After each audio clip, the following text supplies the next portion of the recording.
Então, gente, nós estamos vendo uma sexta-feira onde muitos atores, e eu falo francamente pelas fontes. Ontem eu gastei parte do meu dia com alguns compromissos pessoais e com algumas conversas com fontes importantes que poderiam nos subsidiar. Afinal de contas, eu estou muito preocupado em trazer informações redundantes ou em trazer algo de caráter sensacionalista, porque, na verdade, a gente tem um nome a zelar. A gente tem que olhar sempre para o médio e longo prazo e para que as informações que nós repercutamos, elas possam ser sempre uma fonte em que as pessoas possam depositar crédito.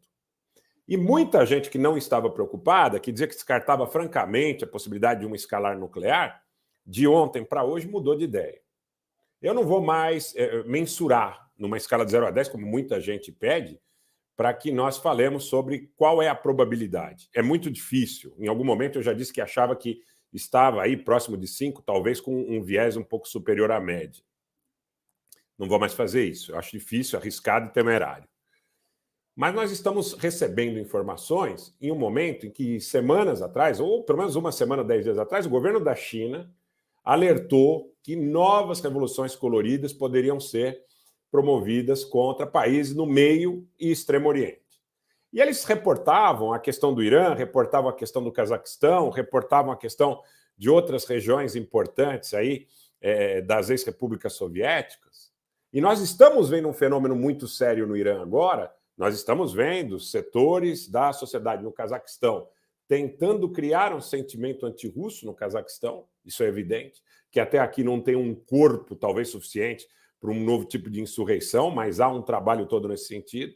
Recentemente foi assinado um pacto entre a China e o Cazaquistão, como sendo a China a garantidora, a fiadora, garante da integridade territorial do Cazaquistão.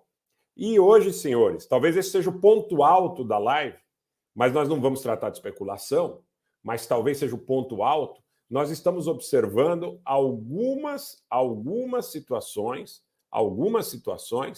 que eu diria pelo menos atípicas, na China.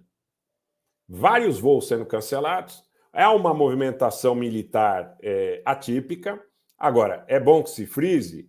Eu não vou... Gente, o pessoal está perguntando muito aí a coisa do...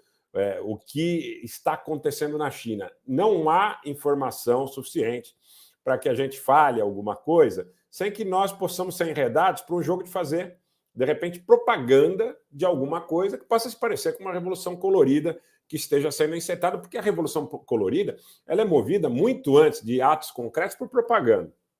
Então, o que há de concreto aí no Flight Radar, nas listas de voos e em relação a algumas imagens que chegam, que nós não podemos nem categoricamente chancelar, que são de hoje, dia 23 de setembro, que existam cancelamentos de voos e movimentações militares atípicas. Houve, sim, aí veiculado oficialmente, inclusive pela mídia oficial chinesa, a prisão de um alto oficial, de um ministro, que teria praticado atos de corrupção, segundo a versão oficial, e, a priori, isso não se confundiria, tá, gente? A priori, isso não se confundiria com movimentações atípicas que estejam sendo observadas na República Popular da China. Mas os chineses estão alertando há muito que novas revoluções coloridas ocorreriam no Meio e Extremo Oriente nos próximos dias. E há uma fala também que eu acho que é muito importante e merece ser dividida aqui com vocês, que também foi expressada nas Nações Unidas pela representação chinesa, que se os Estados Unidos continuarem com sua política em relação a Taiwan, retórica, e não apenas retórica, mas de ajuda militar, de ajuda econômica, na cena diplomática, da maneira que estão fazendo hoje, muito obrigado, Fernanda Guimarães, muito obrigado pelo super stick, que seria inevitável palavras oficiais de oficiais da China nas Nações Unidas, na 77ª Assembleia Geral da ONU, que será inevitável um conflito de proporções globais. 3 atores, talvez 2 mais do que o terceiro, que tem aí algumas nuances de interesses diferentes ou separados, 2 atores muito próximos em relação à perspectiva, à narrativa e às ações nesse momento, quais sejam a China e a Rússia. A China e a Rússia, todos os bons analistas aos quais eu posso atribuir crédito, dizem o seguinte, eu venho com isso já repetindo há algum tempo, que esse conflito visa a economia da Europa, atacando a economia da Alemanha e a sua autodeterminação, o controle político da Rússia, mas, em última instância, visa o controle político também da China. Está muito claro que a Alemanha, em relação a um governo que é muito próximo dos ditames, dos interesses da OTAN, está representando os interesses de Washington e Londres de uma maneira bastante clara.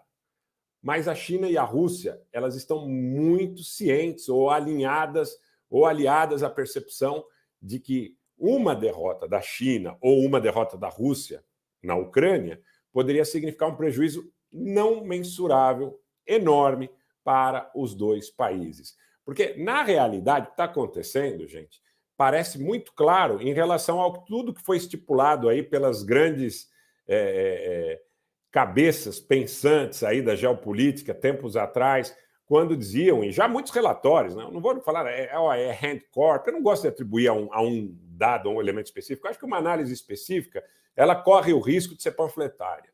Então a gente tem que compilar tudo e não necessariamente citar uma como sendo nosso marco, nossa referência. Então, dentro do conceito que a gente apresenta hoje, existe um setor da indústria militar dos Estados Unidos, do complexo militar industrial, que acredita sim que possa vencer um conflito nuclear limitado contra a Rússia e contra a China. E as tentativas de promover, exatamente, Abílio, os famosos think tanks, exatamente. Obrigado, Josamari.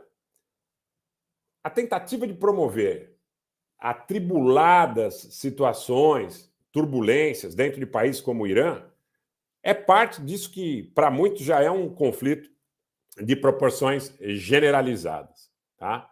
Que já é um conflito de proporções generalizadas.